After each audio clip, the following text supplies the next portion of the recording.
Let me introduce myself first. I'm Maya Palmer. I'm the editor of Global Corporate Venturing.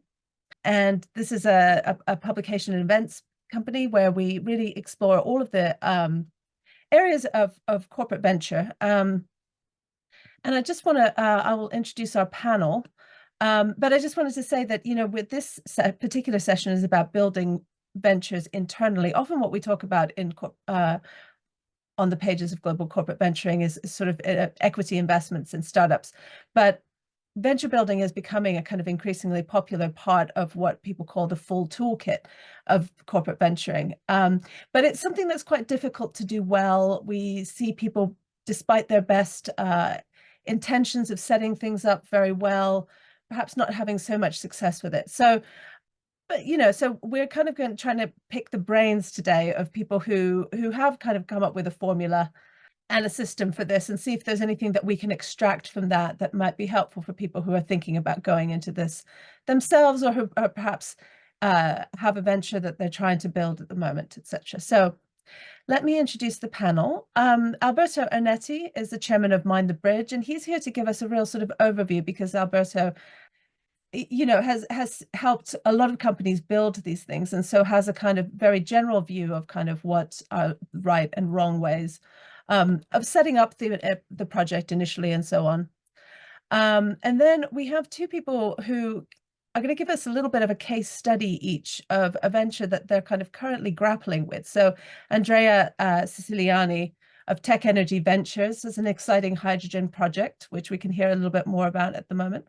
And then Matthias Leis of Neosfer, which is the Commerzbank kind of innovation unit, also has an exciting kind of corporate built venture called Lissy, which I think has kind of grown beyond initial expectations. So that's going to be interesting to hear about.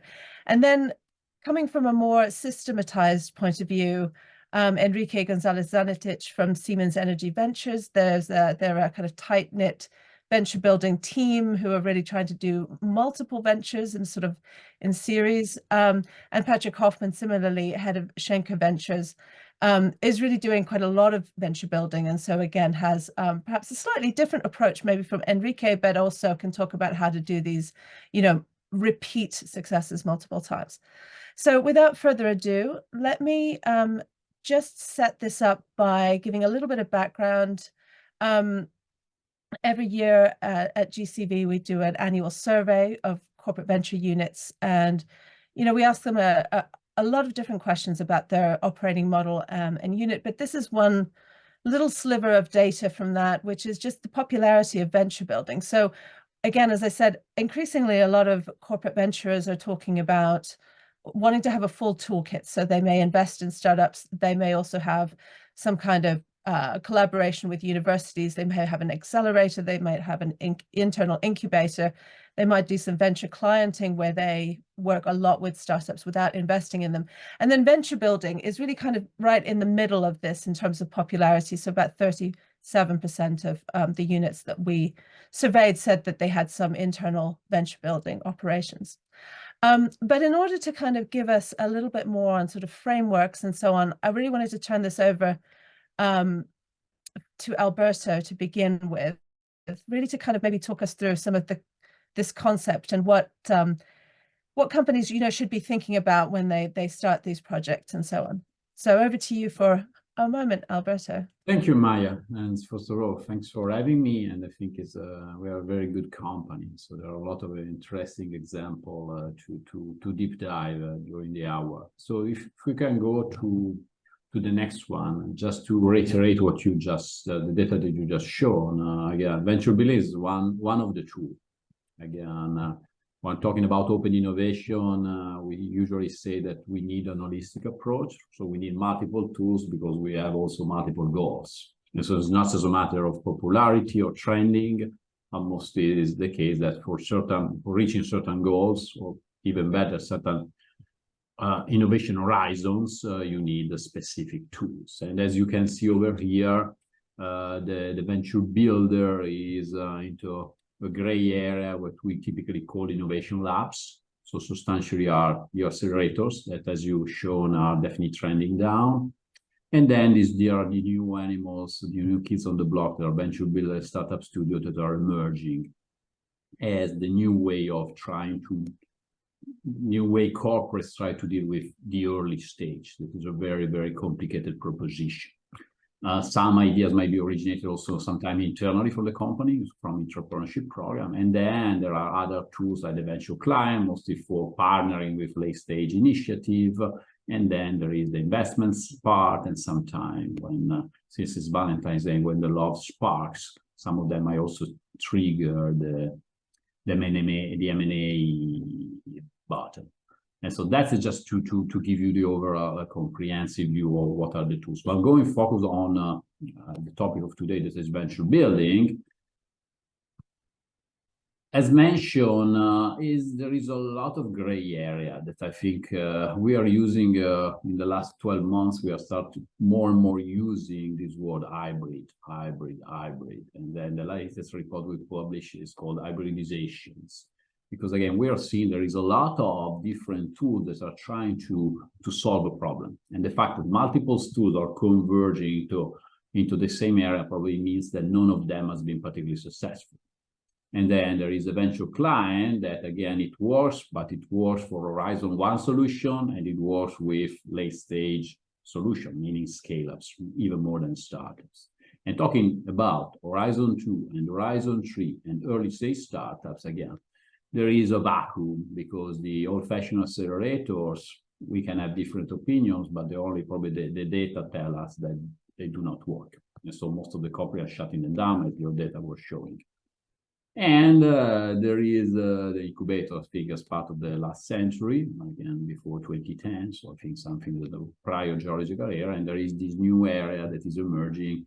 And the venture builders probably is the most promising candidate to find a way of emerging.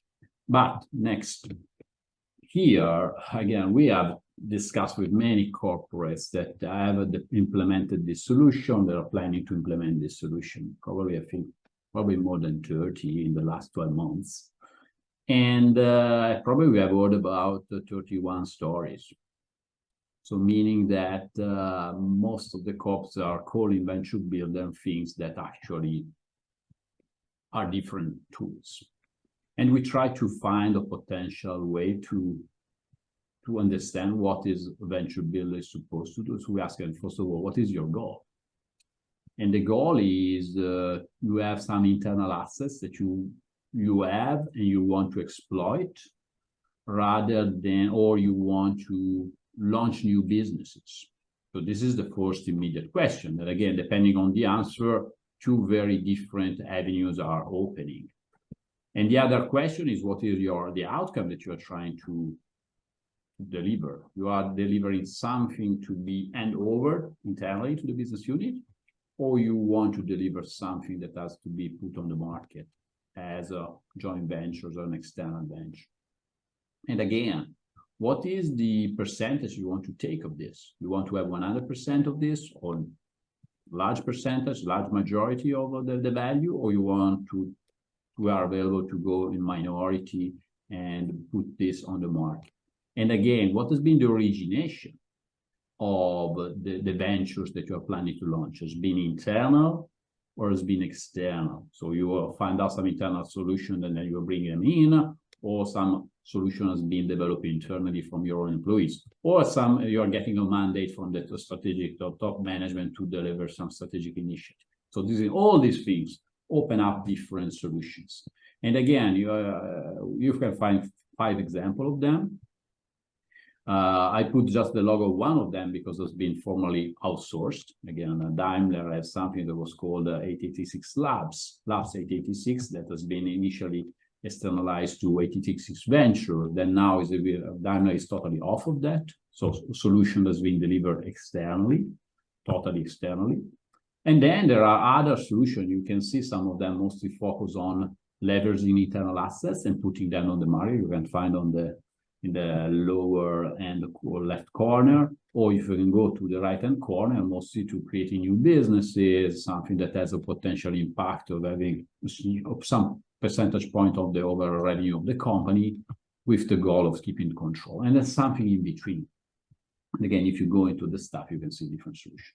So going back to my last slide, because I don't want to monopolize the discussion, I'm just raising some questions, I think, because I have plenty more questions than solution. I think probably, if I have to say in a single sentence what I really think about venture builder, is that the big confusion is people are trying to industrialize the process, but in reality, we are talking about industrializing specific initiatives that are very, very idiosyncratic. Each of them is very, very different and require different tools, different methodologies.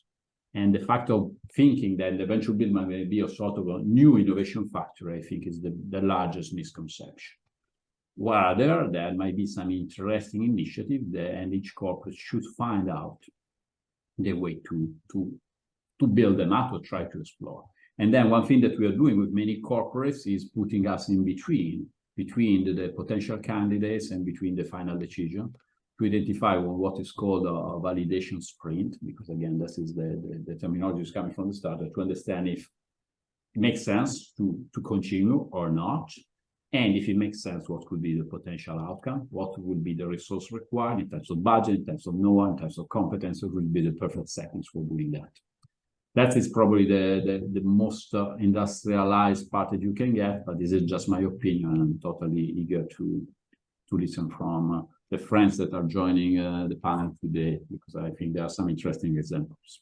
Yes, well, I wonder whether we should jump into some of the specifics. I think you've raised some provocative points there, Alberto, because I mean, I do wonder whether you know, Enrique and Patrick would entirely agree with you on the fact that you know, it's a mistake to try to industrialize this. So I'm looking forward to that discussion. But before we get into that, I wondered whether we could talk about a couple of these real life case studies, which we're lucky to have, you know, their architects here with us today. One of the interesting, in a recent study, I sort of, albeit it was a fairly small sample, but they had asked people who had set up or companies that were building internal ventures at the moment, whether this was an ad hoc exercise or a kind of systematic exercise. And it seemed to be pretty much 50-50, that in many cases, these were something that had come pretty opportunistically. Something had just kind of come up, and then they were rolling with it. And then about half of them had kind of decided to do it in a much more programmatic way. I don't know, where do you fall, Andrea? If we start with you, tell us a little bit about this sort of hydrogen venture that has kind of you know, has sort of, it feels like it's kind of fallen in your lap a little bit. So first of all, hello everybody, and thanks for having me today. I'm Andrea Siciliani, one of the investors at TechEnergy Ventures. TechEnergy Venture is the corporate venture capital fund of an industrial group called TechInt. It is a family-owned conglomerate of industrial companies operating in the steelmaking. We have 2 engineering companies and 1 energy company in the group.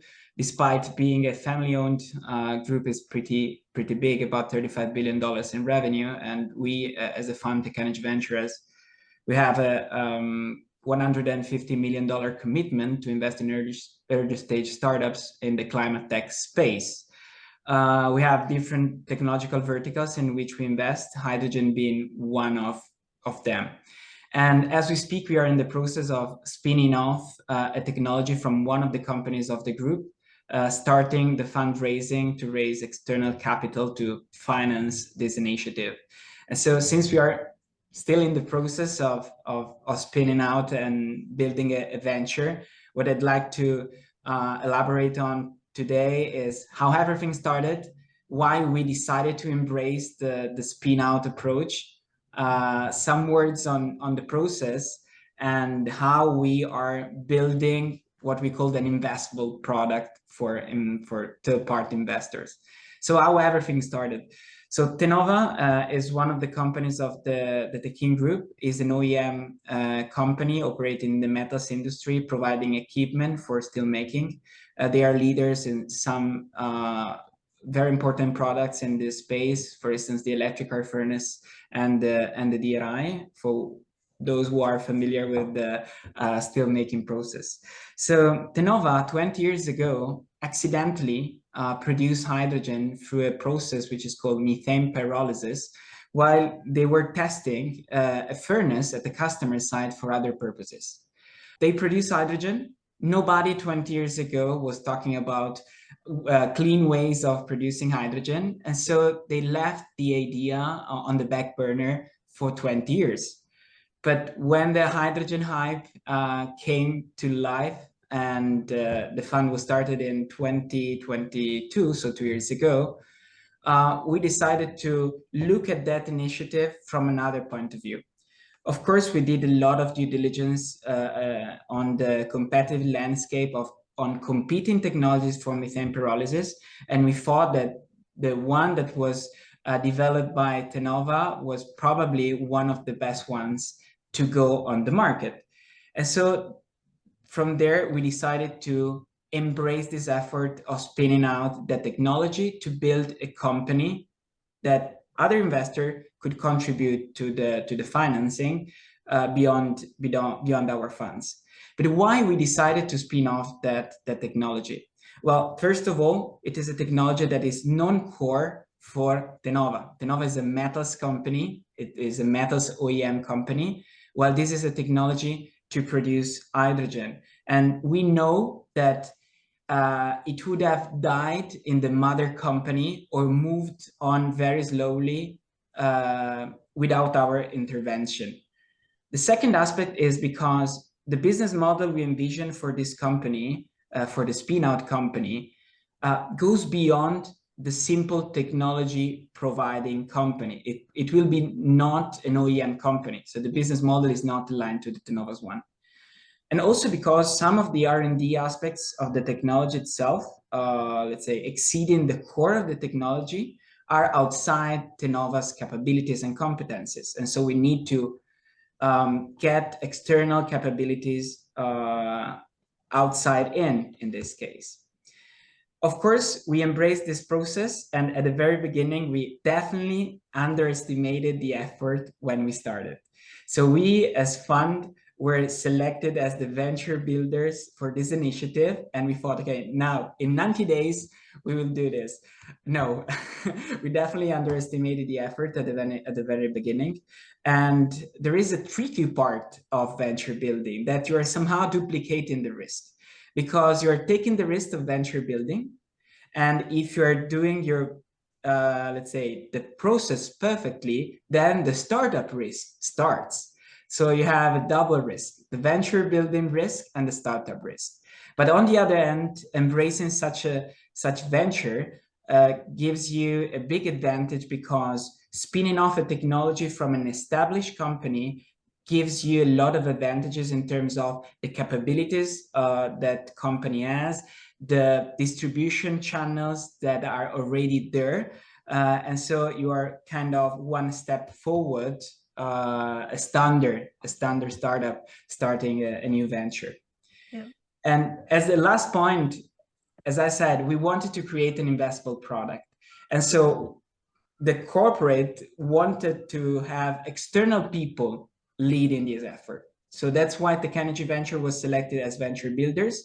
And that's why we are hiring an external funding team to run the company.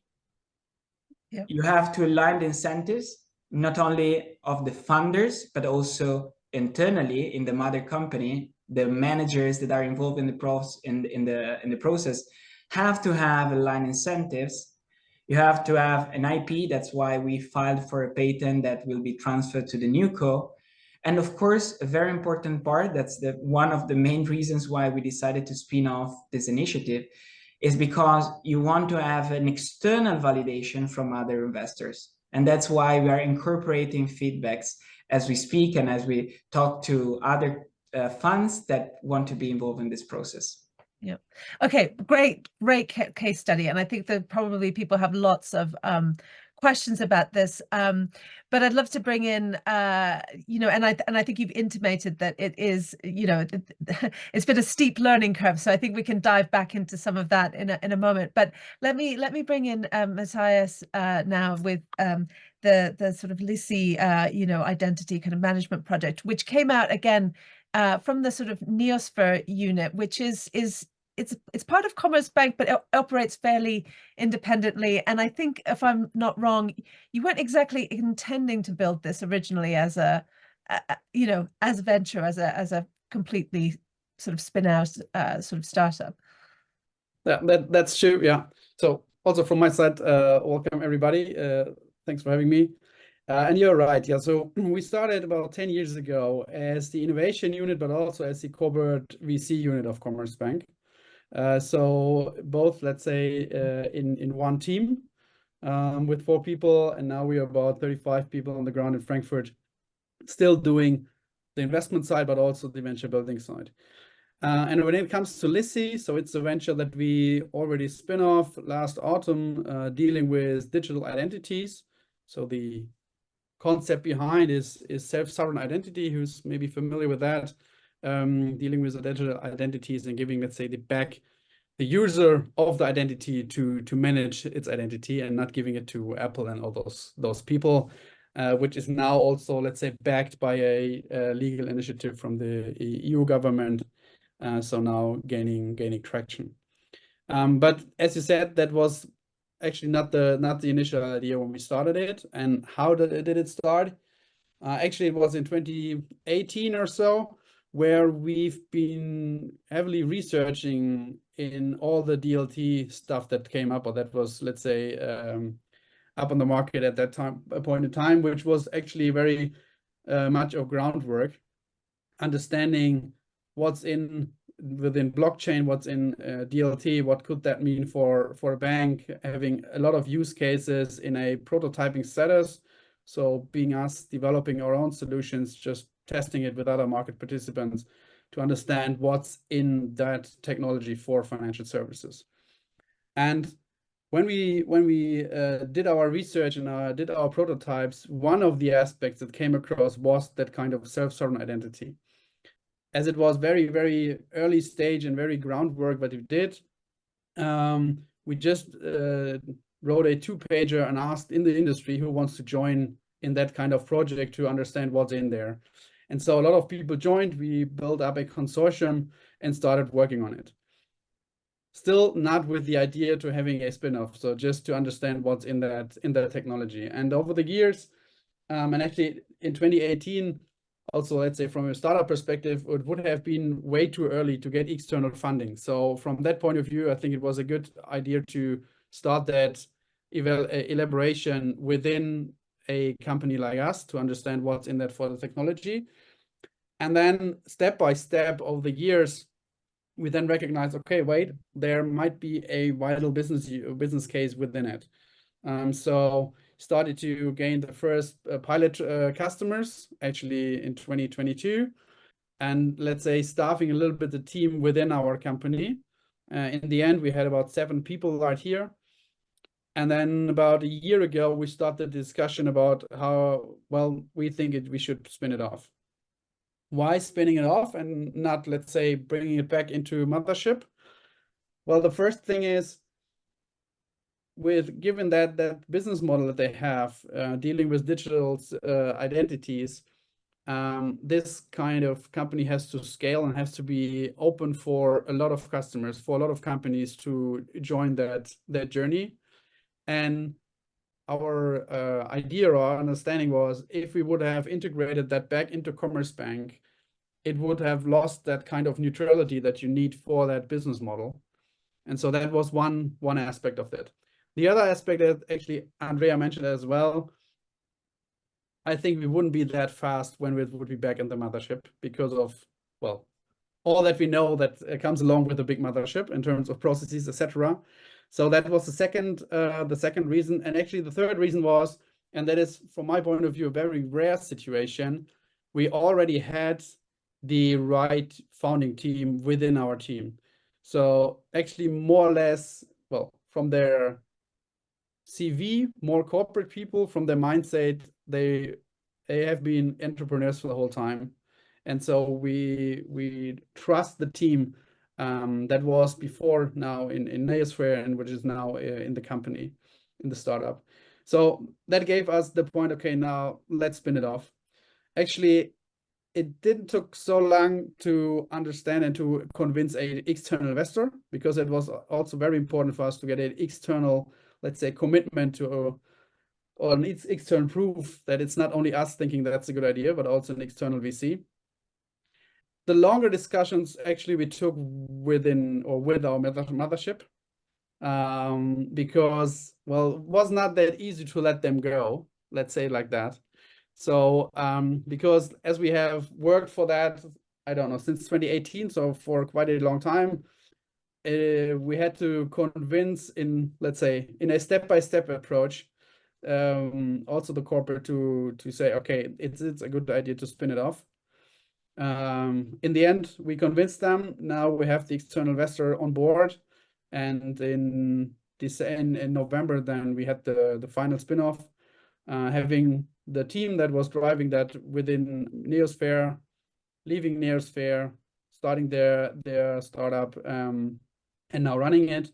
And actually, in terms of Neosphere, actually the whole topic moved from the venture building part to the investment part. So now it's just part of our VC portfolio, which actually was quite a good added value that we can bring, given our structure, that we have on the one side the abilities to build something new, but on the other side also the VC expertise on board to, let's say, also understand the needs for external parties, so that we can structure it properly. And because in the end, it's also our goal to have the startup ready for external investors and ready for additional funding, which is given from external ones, because yeah, also sharing, let's say, the funding, the liquidity risk, but because it's still time to go until we get break even and until it's let's say, paying back the money. Yeah. So it's again another really interesting case study. Well, I just have a quick question, because you were saying it was very hard for Commerzbank to be able to sort of let it go. Was that partly because that's just, given that you were developing it for such a long time? I mean, if you started sort of in 2018, and then first customers in 4 years later, there's a huge sunk cost in that. So was that the main reason why it's quite tricky? Actually, several things, and that's definitely one aspect. And I mean, why did that happen? Because at the beginning, we ourselves even had no idea where this will go to. Yeah. So how should Commerzbank? Yeah. So that was definitely one thing, and that's also one big learning. So now we are doing it in a more structured approach, the venture building or prototyping activities. And one learning is definitely we would not wait 5 years to spin something off. So either it's working after a certain point in a certain period of time, which is definitely not a year, but less, or not. And if it's working, then decide, okay, maybe we should spin it off or continue whatever. Otherwise, we should stop it. So it's definitely the timing issue that also, let's say, made the discussions maybe a little bit tougher than expected. Okay, so I think this is probably a good segue now to Enrique and Patrick, really, because I think you guys really try to do. I'll start with you, Enrique, because Siemens Energy Ventures, and you guys are within that unit as sort of a team that really looks just at venture building, and you have a huge number of projects on your plate all at the same time. So. Yeah, exactly. So thank you very much also for the invitation of participating here in this very exciting seminar, actually in a topic that I like very much and I make with high passion. And let me start by, I agree with Alberto when he says that the topic about venture building is, let's say, difficult and perhaps making a factory of it is a misleading concept. And I would say I partially agree with that, definitely. Nevertheless, let's say how we started. Siemens Energy was a spin-off of Siemens AG. Then when that started, we decided, okay, we need to have, for innovation, let's say, these venturing capabilities, because we believe definitely that venturing is one very important arm in order to unlock, let's say, new business models and new business opportunities for the company. So we decided that this is something that we definitely wanted to create. And when we created, let's say, from the scratch again in Siemens Energy, we decided to create this unit, Siemens Energy Ventures, addressing the three channels that also Alberto was mentioning as part of the portfolio of tools that the company has. So we created venture capital, venture clienting, and we decided that we need also a venture building unit, because we saw, as Andrea was mentioning, many of these cases were coming up to the company. So it was not just one-off, and also what Matthias was also mentioning. So we saw that there's, let's say, examples coming up in the company, in certain, let's say, frequency. And then we decided that it's the best to create, I wouldn't call it even a process, but at least a framework around that topic of venture building that enables to manage these cases. Why not a process? Because I completely agree, each case is almost independent. Each case started from a different, let's say, nature, from a different necessity, a different situation. So basically what we wanted to create is like a framework, how to, let's say, address more, not opportunistically, but more conscious, these topics that were coming as venture building for us. What we have identified as we went along this journey is that, and therefore specializing a little bit on that path too, is that many of the cases that we end up identifying as good candidates for venture building are cases that mostly, in, I would say, 85% of the cases will end up in a spin-off. So the cases that it is a spin-in of something that will remain in the company that ends up, let's say, in our portfolio of companies that we architect and we help to design is spin-offs. Why that? I would say because it is for this venture building, essentially a little bit is necessity to be close to the company, let's say, to be part of the core, but definitely when it goes to venture building, it's more something that needs like a separate room to develop. So when it is very close, usually the business itself is taking care of it, is making part of their R&D programs, and it is very close and they take care of it. But then when the ideas, the business ideas are, or the assets that we are, let's say, also talking, because sometimes we become this from the top, is close enough, but not so much, then these are the typical cases that end up in our portfolio. And therefore, the best way, as Andreas was saying, is to make this successful, a life of it, is by creating a spin of it. So basically, this is something that we have created the framework around it. When the ideas come, when we architect them, we have from the very beginning, we try to at least also create in the mindset in the people were thinking this business as if it were a spin-off. That creates not only, let's say, the possibilities to design it from the beginning, but also creates in the people that is working, the teams that we are driving, a little bit of mentality that helps them to drive and to navigate the creation, the design of what this business idea is. If at the end, as I said, this 25% or less percentage that ends up being a spin-in, then it's like an internal buy-in, where the external investors or the investor that we were looking end up being internal. But that helps also to design a little bit the way that we are going through it. So that has helped us a little bit to create, as I said before, like a frame around a complex topic, definitely, because each case that comes has a different nature. As I said, it comes from different. Sometimes the ventures that came out to our venture building are, let's say, things that we have internally created through a challenge program. An innovation sprint is what we call.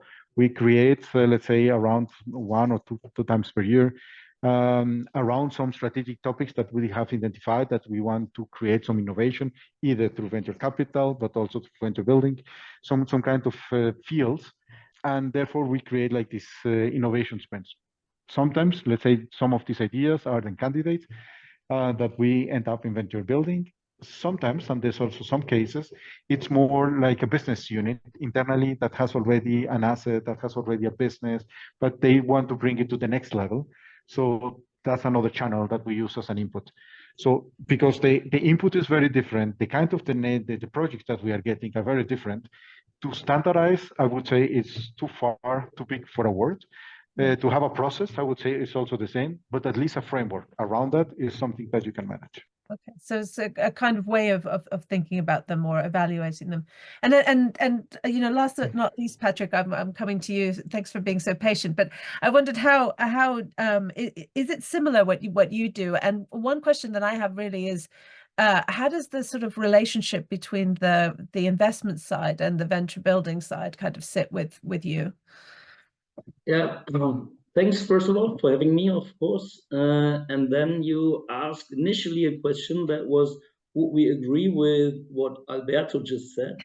And I would say yes. I do believe industrializing always has this touch of input, process, output, and efficiency. And I don't believe, and I think no one still believes, that it's possible to have a process that is industrialized in a way that you would need only say, this is the input we need, this is the process we have, and the output is X ventures generating Y revenue or Z profitability.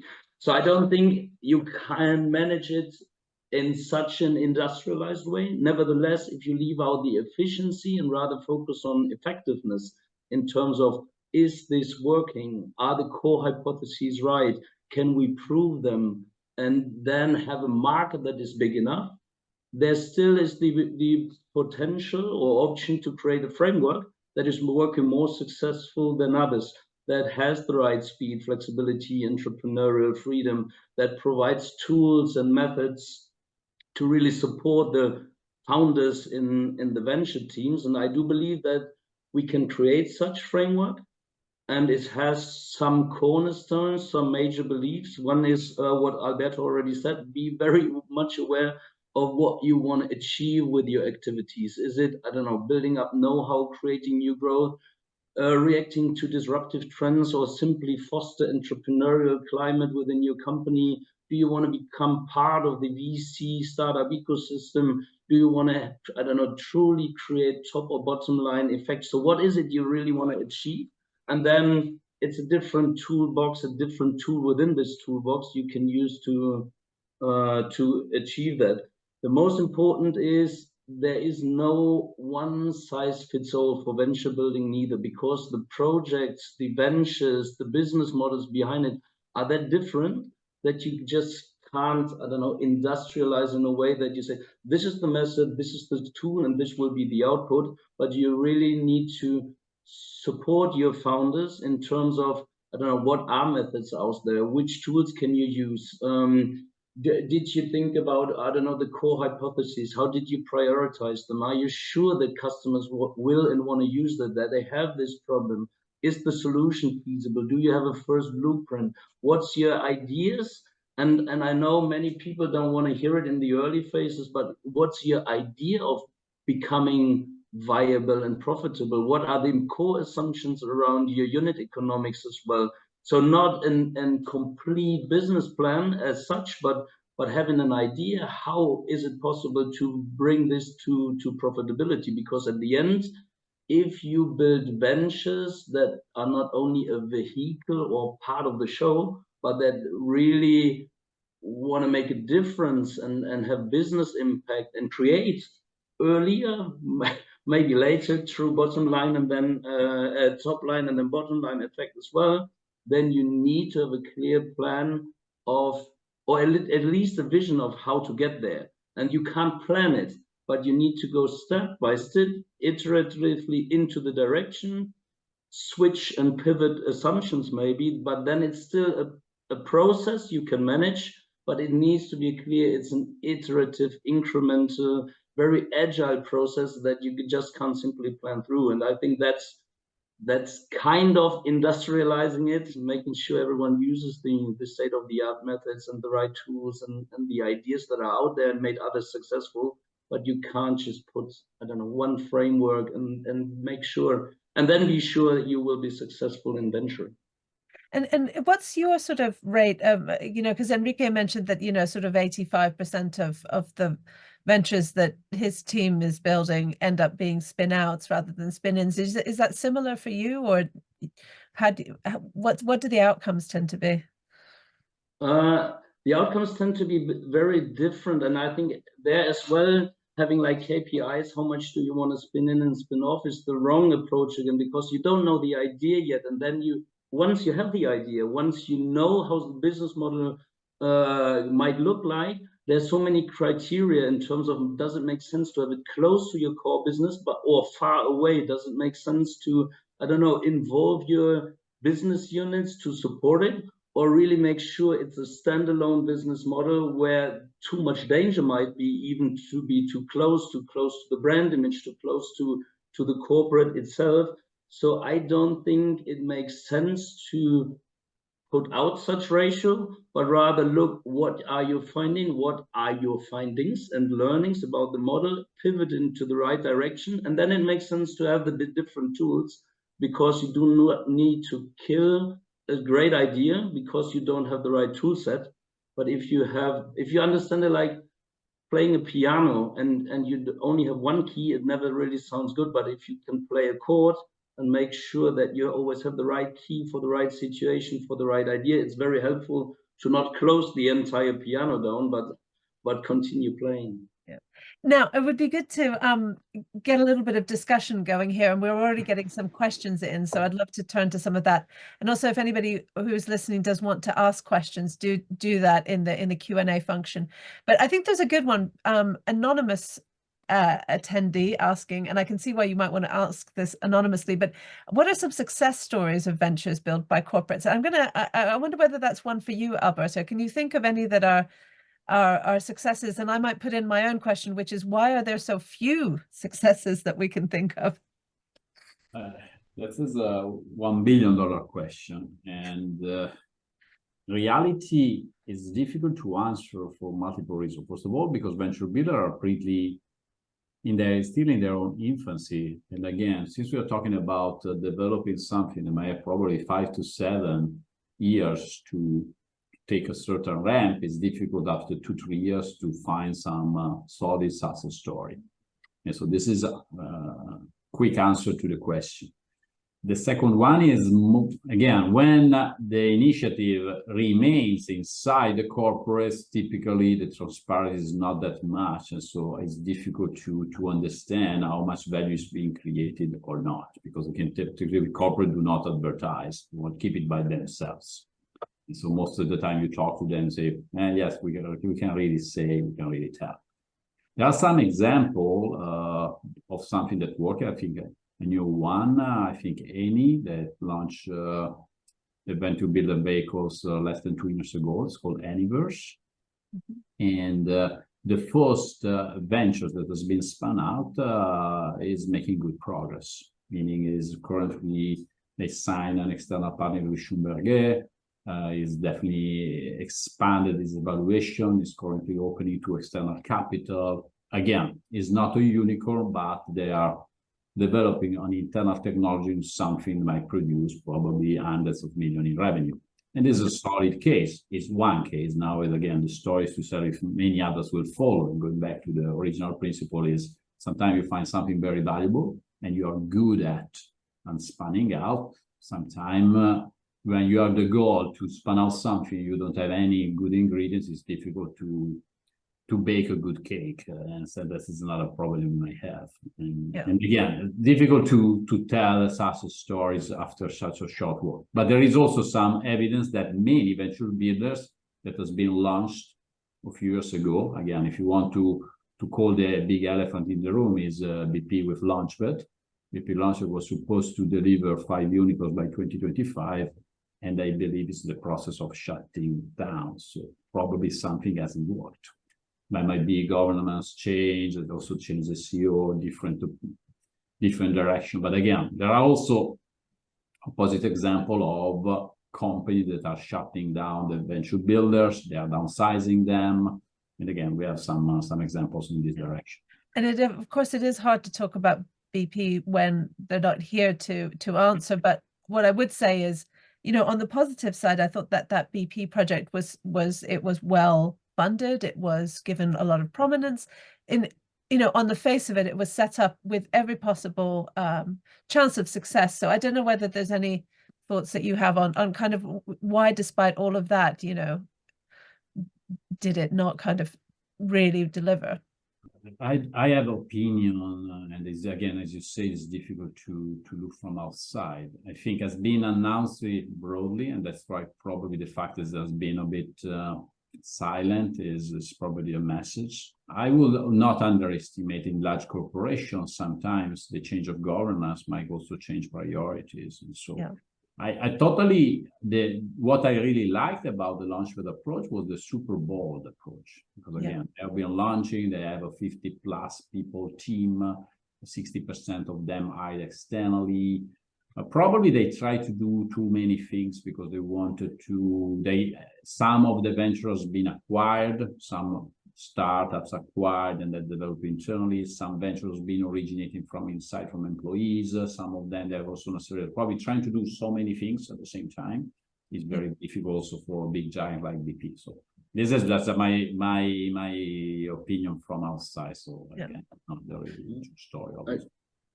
I would agree, not talking about this specific example, but I think there was done a lot correctly. And then it's a question of timing as well. So we said we need to have the right goals. And what are the right goals in I don't know, 3, 4, 5, maybe 6? When was it launched? 2018, I think, right? So from something like that. Yeah, well, from 2018. So how, if you want to have true, let's say, top or bottom line effect, if you want to see the revenues, if you want to see bottom line, and if you see a valuation, what is the right time frame? And there are experts saying you need at least 6, 7, maybe rather 8, 9, or 10 years to prove that, and others need at the same time. So maybe it's the time frame that is difficult. And within this time frame, within corporates, the biggest challenge is, I don't know, change of external things, maybe simply economic pressure. It is how much C-level support do you have? If boards and board members are changing, this of course imposes a risk. And all those things are very likely to change over a pretty long time frame. And therefore, I think matching the goals with the right time frame and then securing stability over this time, this is the biggest challenge for many venture builders, I would assume. Yeah, the time frame is one thing, so that's good. And then this kind of relates to one of the questions that has come in, but the sort of corporate risk aversion. I'm just wondering whether there's any thoughts on how much have you encountered that, and how do you get beyond that? Well, in our case, the fact that the fund was set is somehow, let's say, a way of proving the non-risk aversion of our group. Then embracing venture building efforts, as I said, is adding another layer of risk because of the intrinsic risk of the process. But in our specific case, it was, I mean, the decision was taken quite easily. Also, understanding that the reward risk profile of a venture building effort when spinning out the company to raise capital from third parties is better than investing in a self-standing company. So the risk is higher somehow, but the reward might be higher as well. Yeah, and Andrea, one question I had even from earlier was just, so are you're investing in the spin out as well as then getting capital and investment from elsewhere. So I assume I've understood that correctly, but then was there any kind of, what was the sort of debate around how much of a stake the company should have in this spin out, and was that a tricky discussion?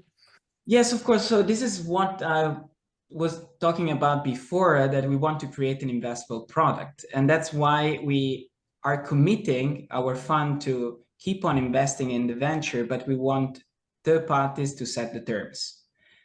We want third parties, other investors, setting the terms around the valuation. Of course, we are raising a certain amount of capital that we anticipate will be needed by the company to do what we are envisioning to do, which is by building a TRL7 pilot plant, being able to produce a certain amount of hydrogen.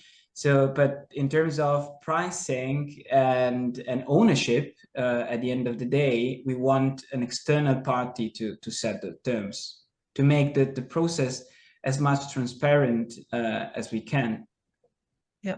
And is that the same for you? Sorry, I'm going to just jump in, but I was just wondering, Enrique, is that the same for you guys? And will you typically invest in the ventures that have been built as well? Definitely yes, and to perhaps to combine the two questions, I would say the risk, as Alberto was saying, one way of mitigating it or showing internally also the risk is by making exactly this spin out, because then you can show the interest that also external companies are having in the idea. That gives sometimes the internal confidence that what you are developing there is something that has an attraction, that you are able to attract external money into that idea, that gives the internal also confidence of going forward. And definitely, because let's say the best, let's say, venture that is there, why we make it, perhaps I make one comment. Why we make the venture building also, why we want to keep the companies, is we look a lot to the synergies that these companies can create to the core. So that's, for us, is very important. Let's say we don't make it only because of the financial perspective of creating an independent business. We still want these businesses to create something for Siemens Energy in different ways, and that's a little bit the art to identify what is these synergies, how they materialize. It's not at all a science. It's an art. But this connection to the mother company is quite important. And we believe that only very successful companies that are outside, that have a successful storyline, can create these synergies. So that's why we really want that these companies, when we make the spin-offs, are very successful. And therefore, we try from the very beginning also to set that, let's say, the constellation of investors that allow that. And for that, we believe that one of the best position is giving the possibility to other investors to make it very attractive for other ones. That means Siemens should be, or Siemens Energy in that case, should have like a participation, continue with the business, because I said we want to have the synergies with the business. So we really are interested in continue with the venture, continue to invest also in the company. But give the company what I call the liquidity, that investors that are coming in have an interest of having it. So not at all a managing position, a controlling position of Siemens Energy, because that would reduce a lot the possibility of the interest for, let's say, special, I would say, venture capitals. That I found is very interesting, not only to have strategic partners in a new venture, but also having capital investors. That gives that completely new nature to this venture. But for that, mandatory is that the company has a high liquidity or the liquidity, and that means a lower participation, a minority participation, to say it better, of Siemens by continuing with the companies. Something that, let's say, all the decisions has to be taken as the shareholders, not just one company having too much power in the decision making of the future of the company.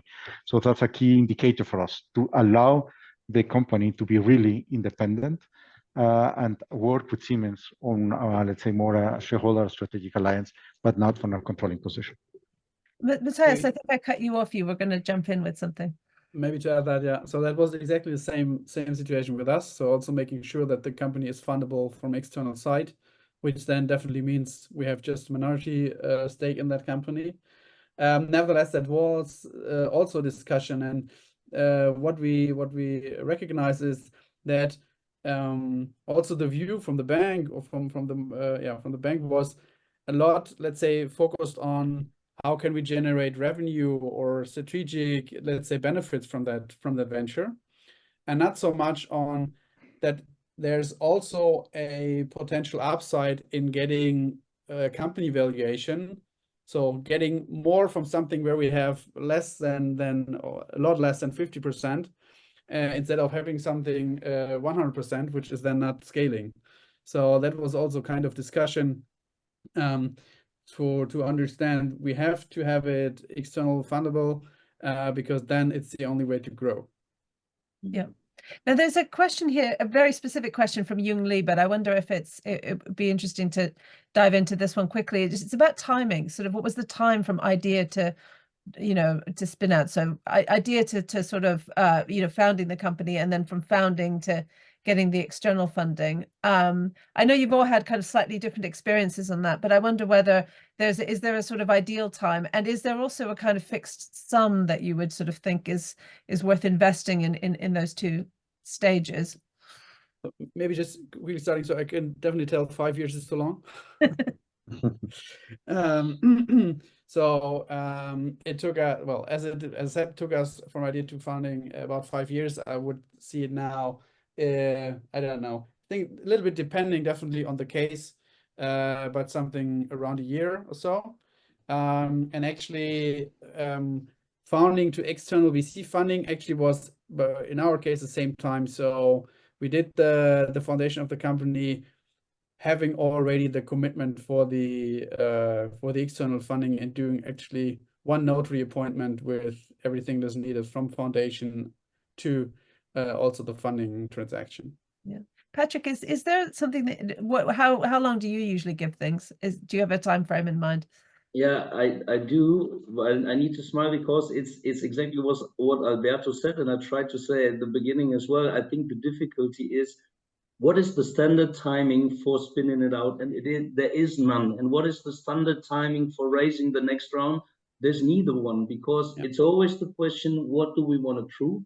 What do we need evidence for? What do we need to build to prove that? How much money does this cost? If I can build the first prototype MVP for a couple of 10,000s, go out and can check. I can check quite some things already. If I need to buy, I don't know, very expensive licenses and invest the first, I don't know, million before I can go out to the market, I need to raise more money much earlier. So I don't think, again, there is such a standard that allows to say this is the right timing, but there are indeed some, I don't know, stage gates you need to pass, some important question you need to ask, and then decide venture by venture, what is the best timing for exactly this venture to raise the next round, to get the next funding, maybe even to decide on the right cap table, because it might be different venture by venture as well. And I do believe five years might be a bit long, but there are companies that you spin out already after 3 months, and others might take a year or something to bring it to a stage or level and maturity level as well, where it makes sense to spin it off. But what about it's not helpful, my answer. No. But I mean, it's like love, it's these are individual things. There's my Valentine's Day connection, but I do wonder. But what about sort of the unromantic thing about killing stuff off that if it's not working? Because I think that's the other side of the question: is you can give something a long time, but when do you have to sort of realize that another pivot or another million investment isn't going to take this to where you need to do? And again, I don't know whether Enrique or Patrick, either of you have a particular sort of thought on what's the right time to call time on something. Yeah, there was the question in the F&Q sector, what about a kind of advisory board? And I do believe you need another instance to make this decision. The founders it's their job. The founders and the drivers of this venture, they believe in it and they want to pivot it, and they have like the first evidence that it's working in one or the other direction. Therefore, it needs an instance or level or committee or however you want to call it, that decides upon, should we persevere, pivot, or kill the entire idea. And it's sometimes it's even about killing your darlings. This might be my weird connection to Valentine's Day now, but well, Saint Valentine was famously beheaded on this day, so okay.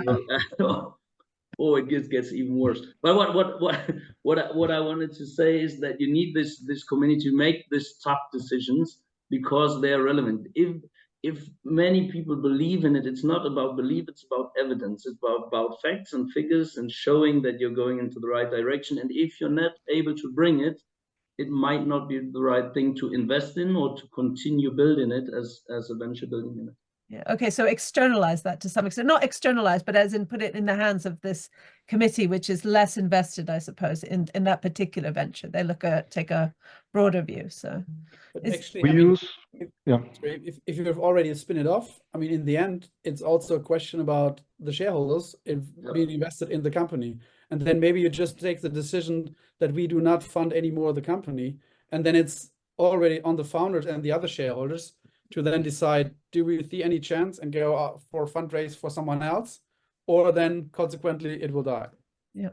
Now listen, we're kind of running out of time. In fact, we are over time, but there was a question that I think we could quickly end on, which would give all of you a chance to give a final thought. But what's the one thing, I suppose, that you learned about venture building as you've gone that you'd sort of like to share with someone who wants to go into this? I don't know. I'll start with you, Andrea, because I think you've already articulated a lot of your learning curve. But what's one thing you'd share? So we are still in the process. So as what I said at the very beginning, we underestimated the effort. Of course, in our specific case, we are developing a deep tech product, and it takes the time that it takes. We are learning by doing, and I think is the beauty of the process itself. And if this spin out is successful, probably, hopefully, many more will come in the future. Okay, that's good. What about I don't know, go to you next, Enrique. What pearl of wisdom could you share?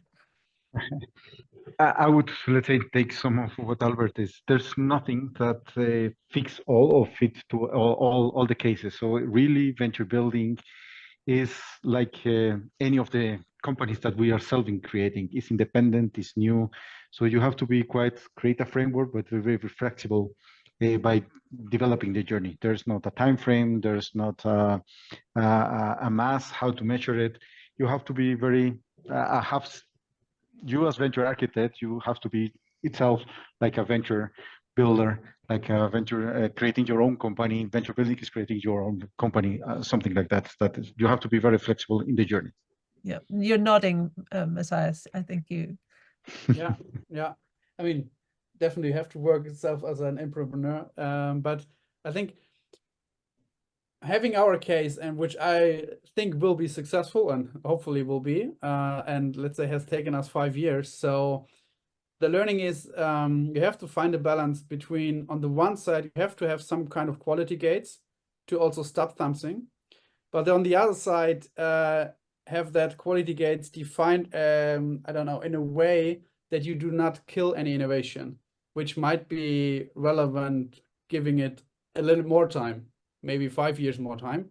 I think that's a quite, let's say, it's more an art than a science to find that kind of balance, having some kind of framework, but not killing innovation. Okay. And Patrick, you've already given us a good idea with this committee, but or advisory board. But what else do you think you could? I think the one thing no one should ever underestimate is the power of entrepreneurs. You need to have like the entrepreneurial spirits, the entrepreneurial people, and then providing them with entrepreneurial freedom as well to be able to work as they need to work. But that should not be that surprising. Maybe what is changing currently in my personal mindset is I always believed you need to have like a strategic direction and focus areas you can head towards with your venturing activities. Now I do believe the right level of an opportunistic approach is as valid as well. I'm not sure if, I don't know, if you look at Amazon, how planned this was to set up the marketplace, or having it as a necessity coming out of the limited inventory that they were able to provide, and then broaden the inventory and available articles, or seeing that they have server capacities and not using it for their own, but providing or having cloud services via AWS. Was it, I don't know, a 5 to 10 year strategy, or was it rather something opportunistically identifying changes in the market, reacting to it, and then coming up with the right business model? And I do believe a strategy is a great thing to have, not to get me wrong, but to, let's say, within this strategy, have enough opportunistic freedom to maneuver in one or the other direction is at least as important. Yeah, so lots of things about flexibility. Alberto, I've left you with the final word on this. What learning should people be taking? But again, just quoting Daniel Szabo, that is Corber. Corber Digital is the venture builder unit of Corber. It's a Mittelstand company. Again, it's a good example. And I think he told me a lot of things that makes a lot of sense. One, I like it a lot, is don't overestimate the corporate advantage, but don't underestimate the corporate barriers. So I believe you are in between two things, and one looks so good and the other one for sure is so complicated to manage. So and staying between and surviving is the rule of the game. But at the end, the final outcome is the one that I probably told you a few years ago, Maya, when you asked me about why we should do something like this, is the ultimate goal is surviving and survival for the company as a whole. So again, there is no alternative than trying to do new things, knowing that just a few of them will come to the end, that will be successful, but the one that will come to the end will keep the company alive. So no other option than just going this way. Yeah, so you're kind of saving the company's future, even though some parts of the company may feel like they're working against you at times. So this is what makes the the role quite difficult. I think this is why we could talk about venture building for another hour and still not even have scratched the surface. But I feel compelled to sort of call it to a close now, because it is Valentine's Day, and I'm sure people might have dinner plans and other things. So what I'm going to do is say thank you, a big thank you to the panel for sharing your learnings, your time with us tonight. There'll be a sort of replay of this available and so on. But yes, so thank you, Matthias, Andrea, Alberto, Patrick, Enrique, thanks again. And then I'm just going to go on to just show a few more things on sort of some of the upcoming things that we have. So we do these Next Wave webinars once a month. It's on the second Wednesday of every month. We have something programmed. This one's coming a little bit early, the next one in March. But this will be about sort of working, startups and strategies. So big corporates working with startups. This will be run by some of my colleagues at the GCV Institute, who always have a lot of insights about sort of, drawn from real life, corporate relationships with startups that have and haven't worked. So I think if you enjoyed this webinar, you should definitely check that one out. And then we have a lot of in-person events that are coming up as well. So we have the GCVI Summit, which is our biggest event for GCV every year. It's in Monterey in California in March, when the weather's just starting to become nice. We get sort of up to sort of 800 people turning up to that. A great way to network. And then if you don't want to go all the way out to California, we have one in London in June. Also kind of several hundred people coming together to talk about corporate venturing for 3 days. And then the GCV Executive Leadership Forum, a slightly smaller gathering in New York in the autumn. So do look out for those. And then what we do run throughout the year is also, if you're really looking for some more in-depth education on various topics to do with corporate venturing, then we run these sort of learning programs, which are a great way to kind of deepen your knowledge. So we have sort of programs that are aimed at people who are sort of quite new to the industry, who just want to kind of start learning the basics, and then landing the value of corporate venturing is something that's kind of for people who have been here for a while and doing the investment, but perhaps might be wanting to go on to that next step of really making sure that they're showing that they're providing value to the mothership. And so that's a very interesting course. If you'd like to contact me about this, my contact details are here. Always happy to take emails. If there was anything in this webinar that you'd like to hear more about, please do get in touch. Thanks everyone for staying on. Sorry we've run a little bit longer, but I think you'll agree with me that it was a great discussion, and I've definitely learned a lot, and would love to continue to go in depth on this. So thanks again, and happy Valentine's Day, everyone.